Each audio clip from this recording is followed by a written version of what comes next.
नमस्ते, मी श्रीमती विद्या Bhadke, Shri Shivaji high school Bodegaon येथे शिक्षिका म्हणून कार्यरत आहे. मी आज तुम्हाला घातांक पट्टीचा शिकवणार आहे. लक्ष द्या. 9चा 7वा घात, 9ला पाया असे म्हणतो आपण आणि 7ला घातांक असे म्हणतो. 9चा 7 वेळा गुणाकार 9 गुणिले 9 गुणिले 9 गुणिले 9 गुणिले 9 गुणिले 9. 9चा 7वा घात म्हणजे काय? 9चा 7 वेळा गुणाकार. ही दुसरी आहे 5b.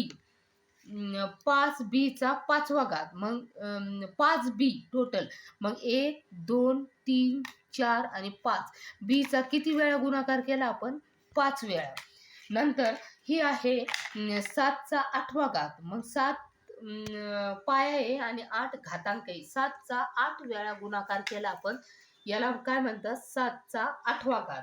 नंतर ही आहे n चा 8वा घात, मग n किती वेळा घेतले आपण? 8 वेळा घेतले, मग n चा 8वा घात.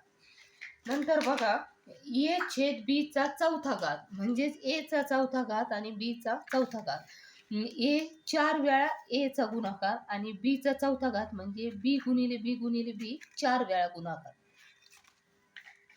शेवटची पट्टी बघा, 5a अधिक 3b. 1 2 3 4 5 वेळा a आणि 1 2 3 वेळा b, म्हणजेच 5a अधिक 3b.